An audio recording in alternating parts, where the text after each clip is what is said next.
Welcome to another amazing episode of Raising Private Money.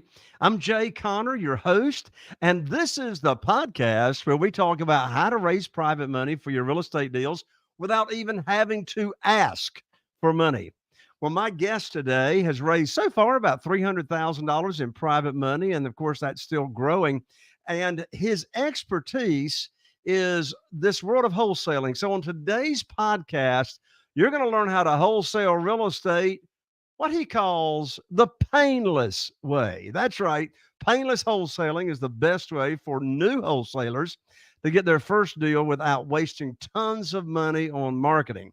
Now, back in college, my guest started doing door to door sales and soon became one of the top salesmen in the entire company.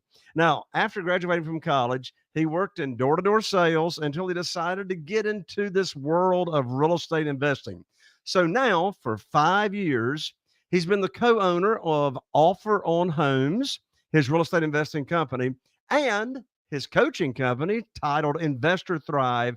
And that's where he's dedicated to helping wholesalers and real estate investors acquire more real estate the painless way. In just a moment, you're going to meet my good friend and fellow mastermind member. You're going to meet Nathan Payne right after this. If you're a real estate investor and are wondering how to raise and leverage private money to make more profit on every deal, then you're in the right place. On Raising Private Money, we'll speak with new and seasoned investors to dissect their deals and extract the best tips and strategies to help you get the money, because the money comes first. Now here's your host, Jay Connor. Well, hello, Nathan, and welcome to the show. Hey, what a pleasure. What an honor. Thanks for having me on here. Absolutely. I'm so excited to have you on to talk about how you've gone about raising private money and to talk about your wholesaling business and how it is you go about wholesaling deals and marketing, perhaps a little bit differently or a whole lot differently than other wholesalers. I know one thing that you're an expert at is how to get deals under contract, wholesale deals, without having to spend a ton of money on marketing. And of course, that definitely is very, very attractive to new real estate investors. So we're going to talk about private money. But before we do that, I want to go back to your college days. What kind of door-to-door selling were you doing?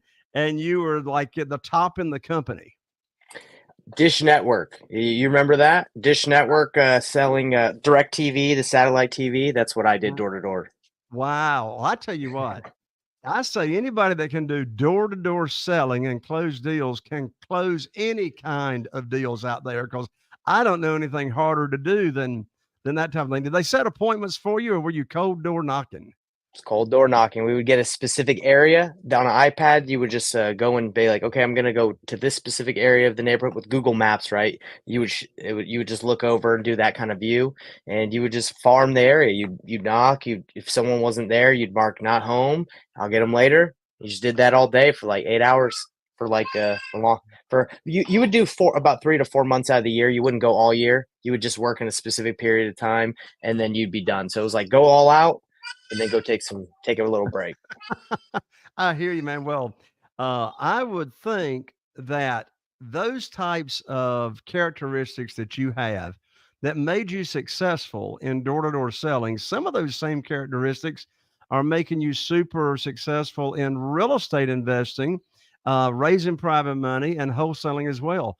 What would you say were some of your characteristics, personal characteristics, that lended themselves to having you be number one in the entire company that now you've transferred over to real estate investing? You know what I would say? Diligence, determination. I know, like, when most people start something, they think they're supposed to be good at it, right? But I wasn't amazing at anything I've done in my life when I first started. It was just when I first started, I did okay. I was decent. I at least had the tenacity and the ability to go out and take action. But it was really just I focused, and over time, I got better. Sales skills improved over time. But it was just I was willing to take action and fail forward. Did you have a a mentor, or did you have a coach, or did you have someone in the business when you were doing door-to-door selling that really helped you out and got you there quicker, or did you sort of have to navigate that piece on your own? The way that they set you up, they train you for when you first start. They train you for every day. They have what's called correlation. It's usually at like 9 o'clock, 10 o'clock, where they go over about an hour of training, the role playing. You talk about your numbers, but you get that's the training you get. And then when it comes to like when you hit the doors, you get maybe like a day or two of shadowing someone, and then they set you loose. So I had people that helped me along the way, but nobody that was like, "Hey, follow me. This is exactly what you do. Let me watch me." It was very little training, I would say, when it comes to mentoring. There was training, but not kind of what most people would want, right? Like someone to just follow. In other words, you probably would not have experienced as much pain as you did when you were out there sort of just thrown to the wolves, right?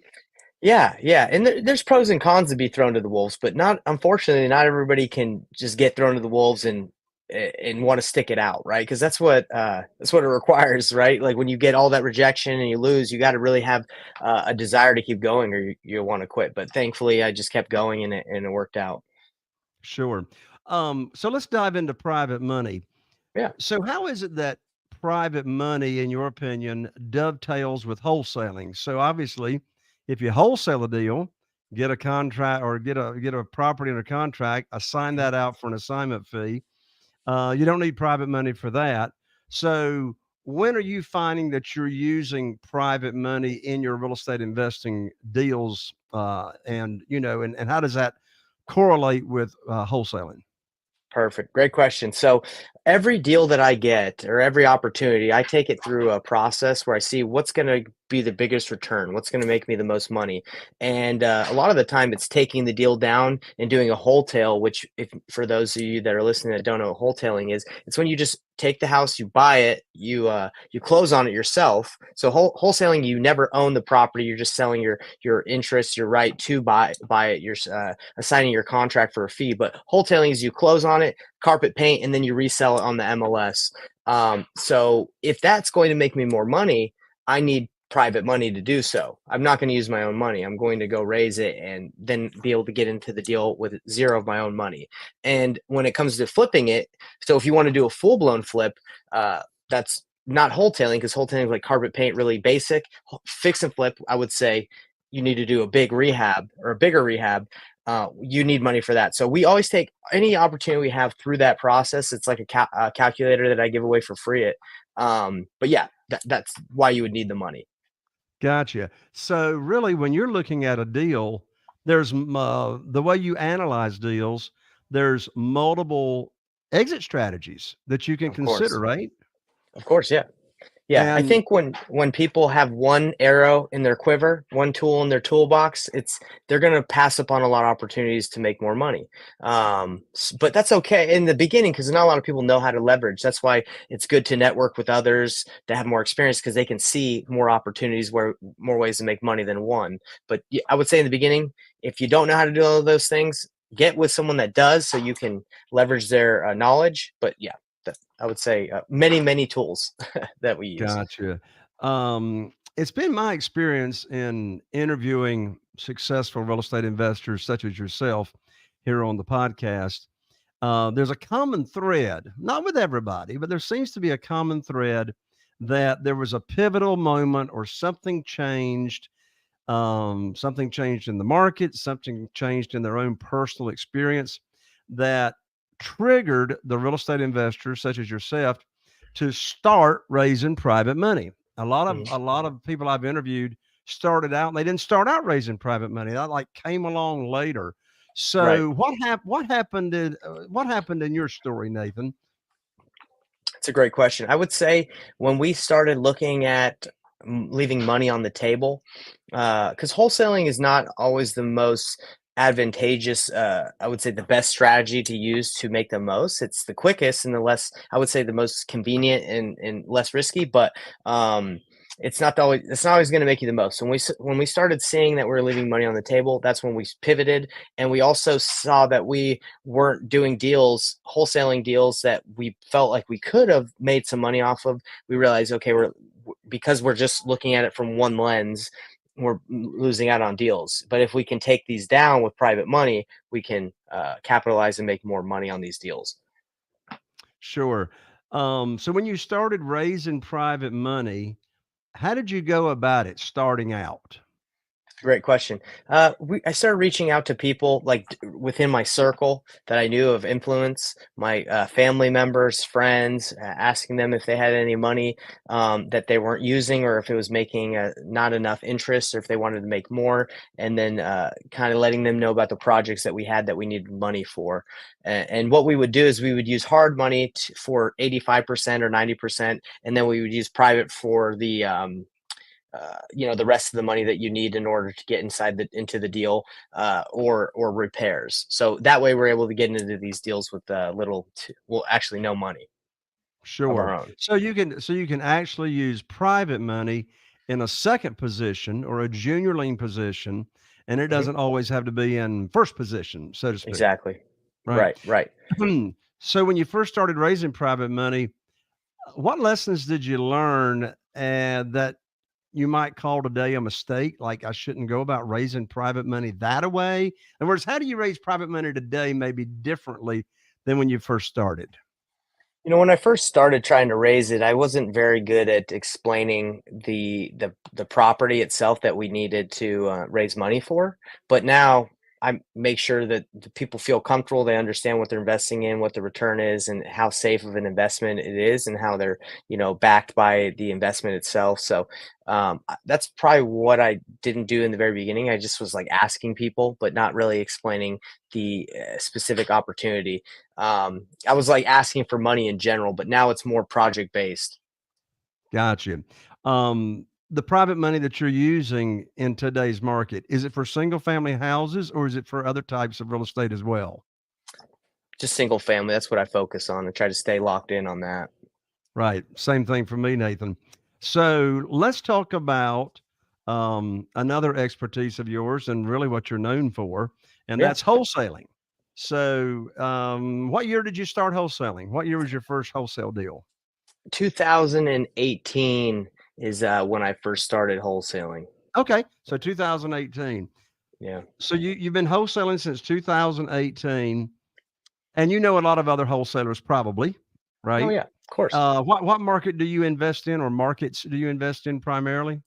So primarily in Salt Lake City, Utah, but I've done nationwide wholesaling all over. I've done deals in several states. I actually live in Canada right now, so I wholesale virtually.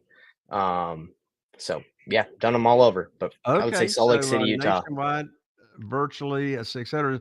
So, what would you say are some unique ways that you go about the wholesaling business that is perhaps different from what some other wholesalers do?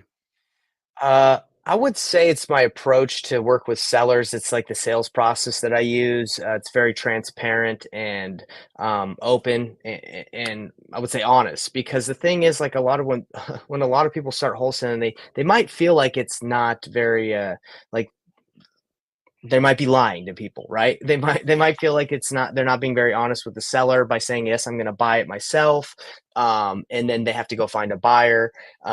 So what the way I approach it is completely different in my sales process, which we can go into. So that's one way, and another way is my relationships is completely different. Like my relationships with my buyers is I think that's one of the greatest ways to sell deals is just by having great relationships.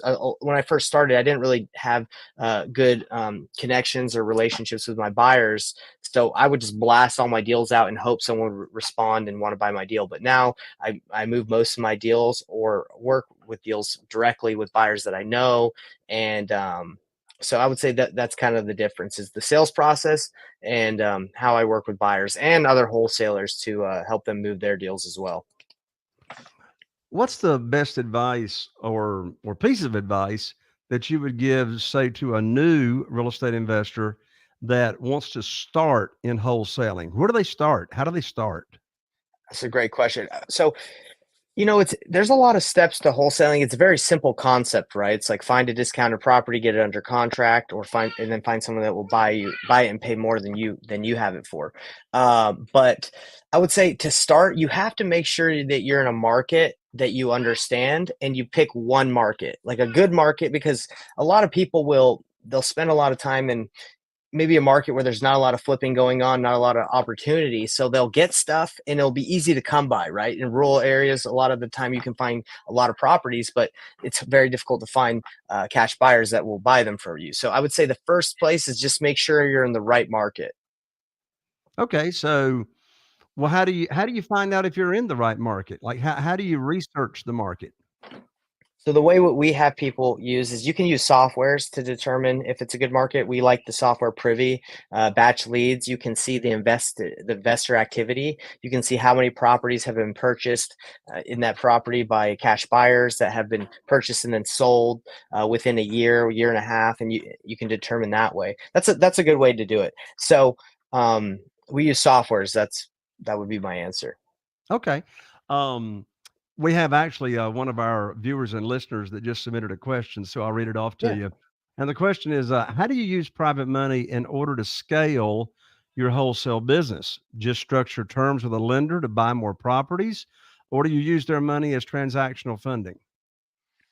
I would say you could use all the above to that question. So you can use transactional funding. It's good for double closes.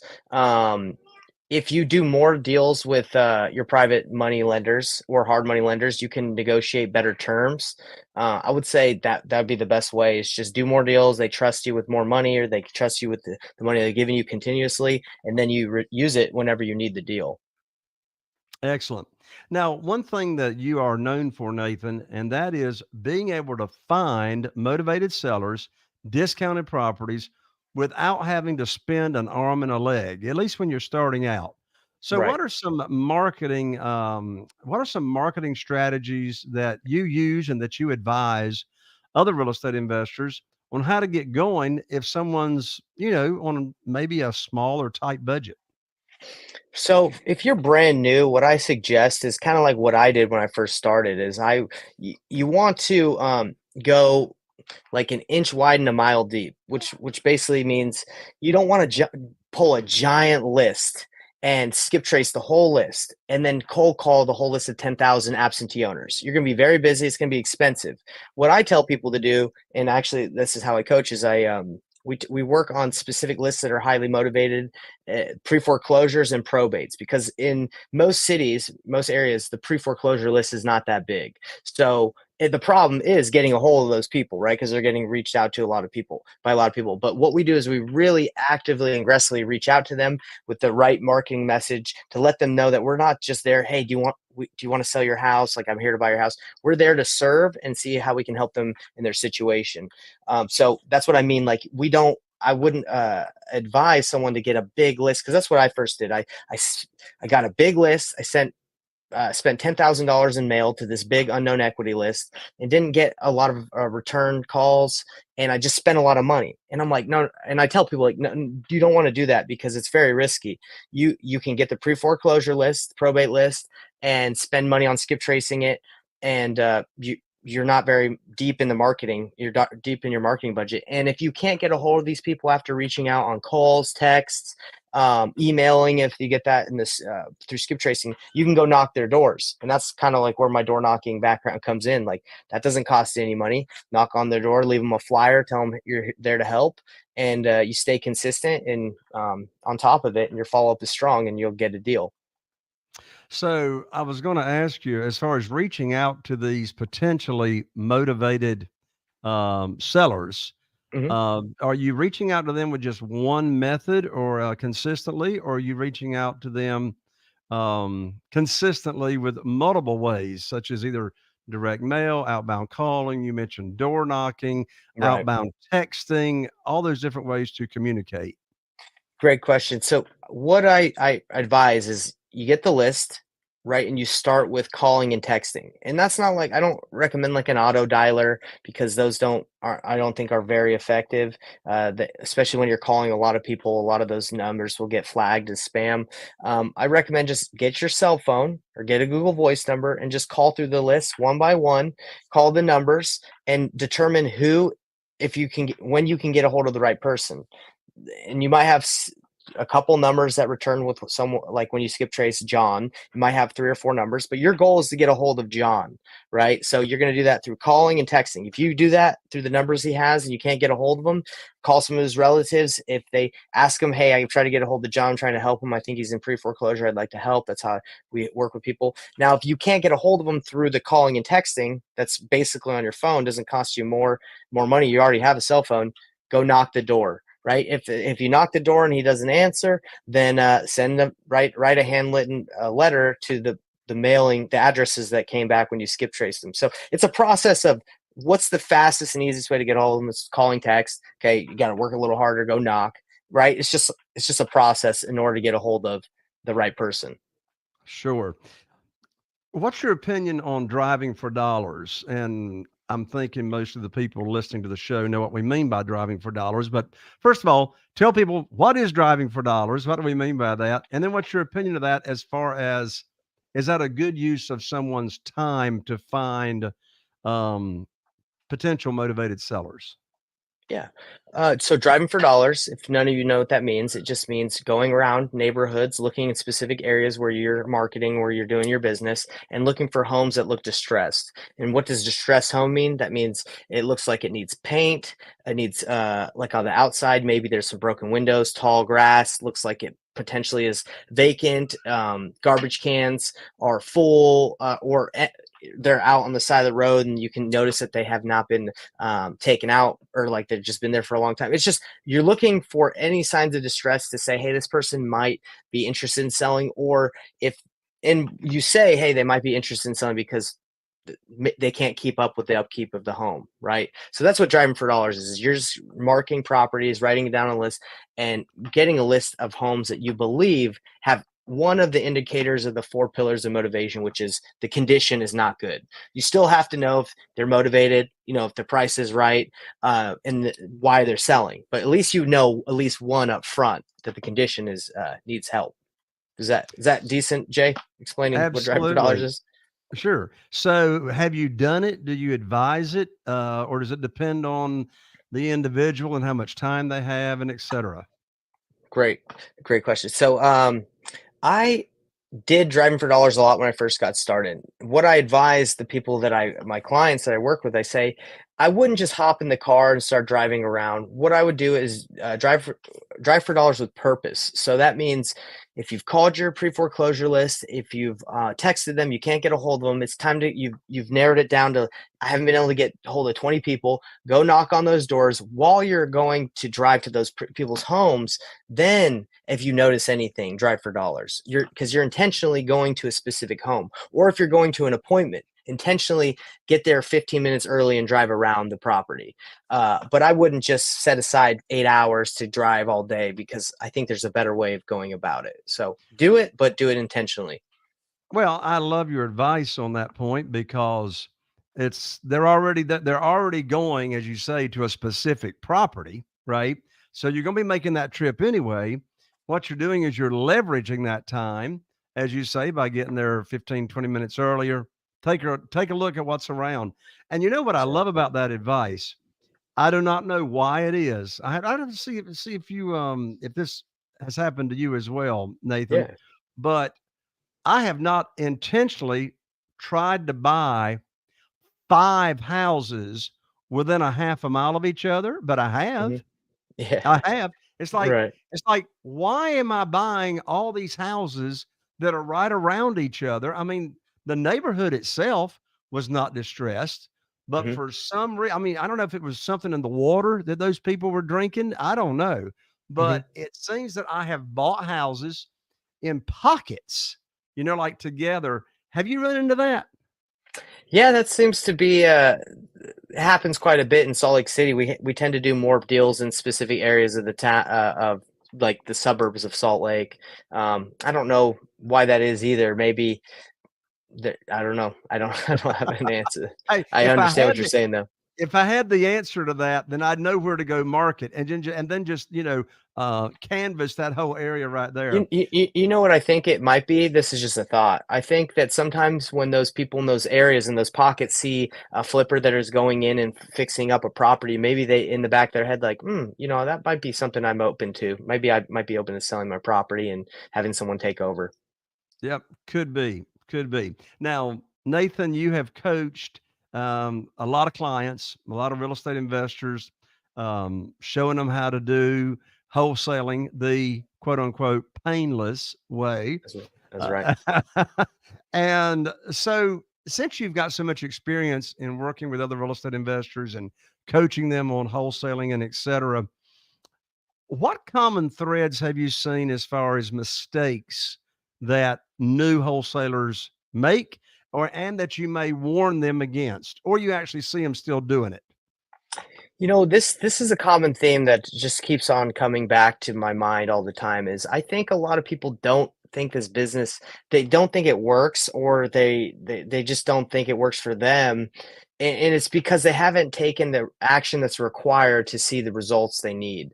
That's what I just keep seeing. I think the problem is people, they judge too quickly if this is for them or not, but without putting in enough work to see the results. Does that make sense? So like if they'll call like 10, 20 people and then they don't get a deal, they're like, oh, this doesn't work. And let's relate it to door to door. I go knock 20 doors and I don't get a sell a dish account, and I can say, oh, this doesn't work. Well, no, you haven't knocked enough doors. You're not good enough to knock 20 doors and close one. Maybe in the future you will, because you're good. You'll get better. And so I would say that's the biggest mistake, is people thinking, I know a lot of students that clients I work with, they're like, hey, how fast can I get a deal? Like that's kind of the wrong question, right? It's like you want to say, hey, how fast can you take action enough to learn this business? Because this is a business. It's not like, hey, you snap your fingers and you make $30,000, like as much as people want to seem.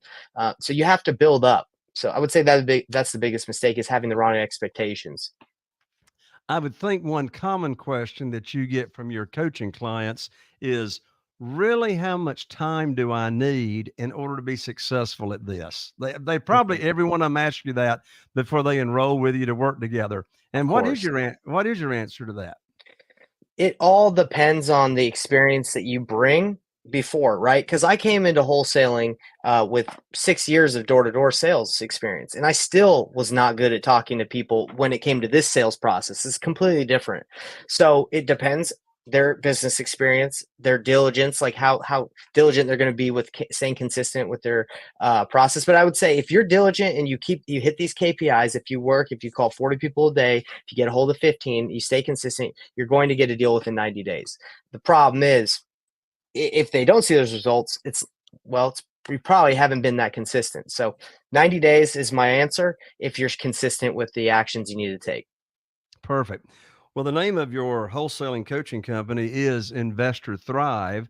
Tell the audience about Investor Thrive and what that process sort of looks like. And then, of course, how can they go apply to perhaps work with you? And I think you mentioned a free calculator somewhere you got.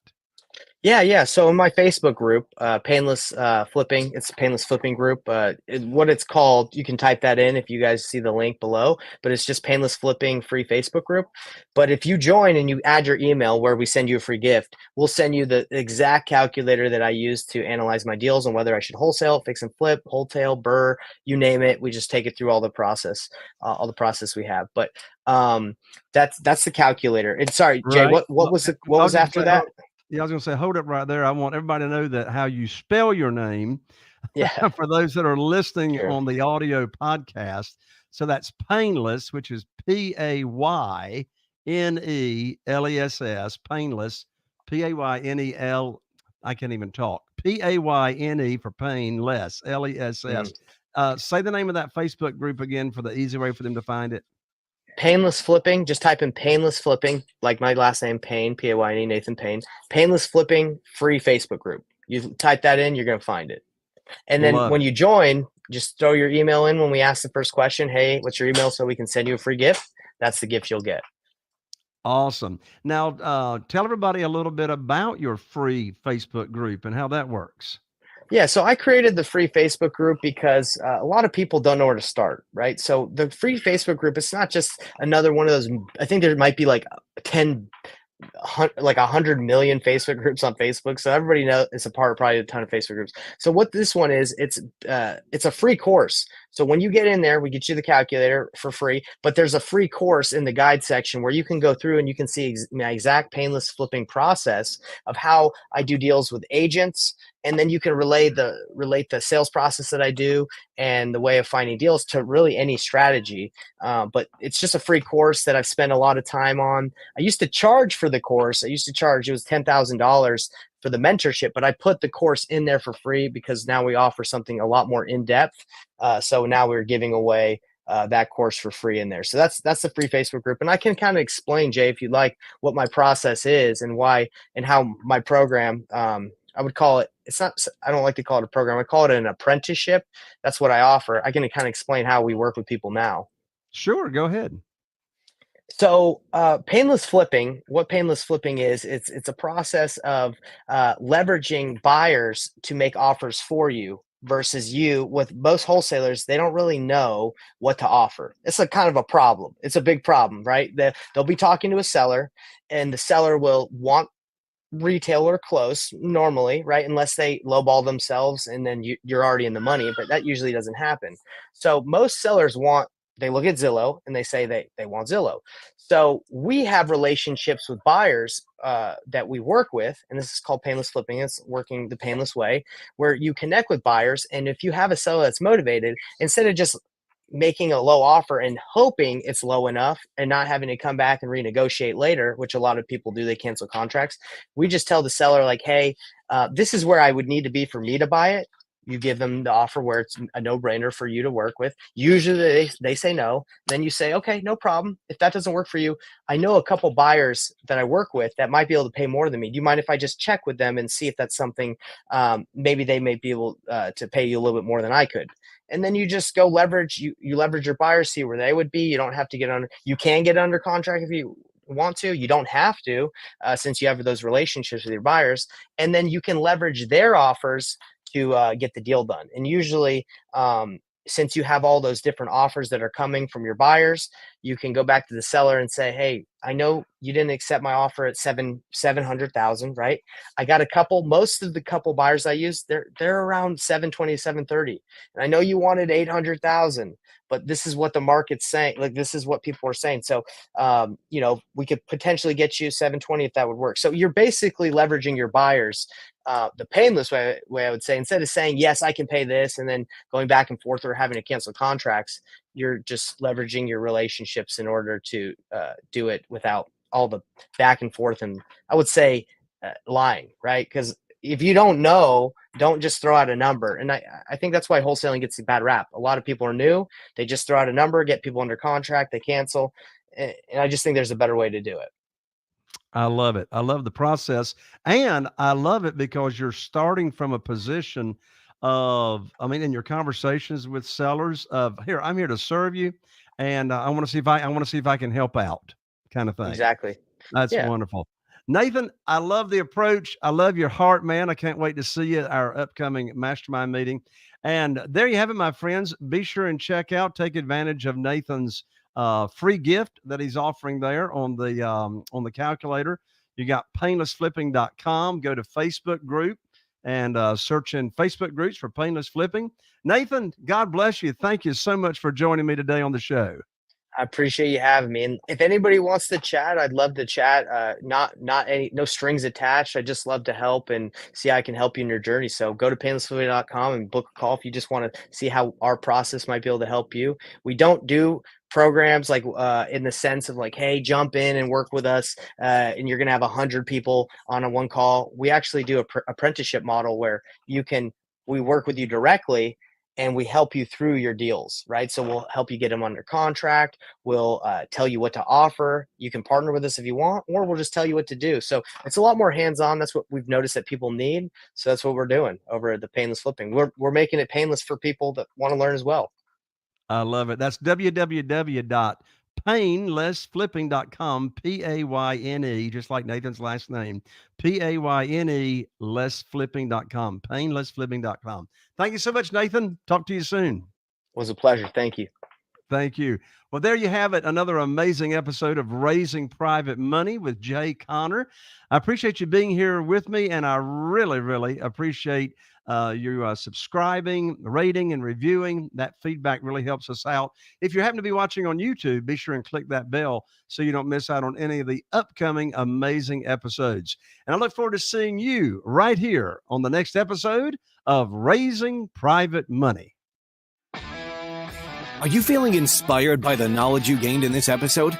Then head over to jconner.com/money guide. That's JCONNER.com/money guide and download your free guide that shares 7 reasons why private money will skyrocket your real estate investing business right now. Again, that's jconner.com/money guide to get your free guide. We'll see you next time on Raising Private Money with Jay Conner.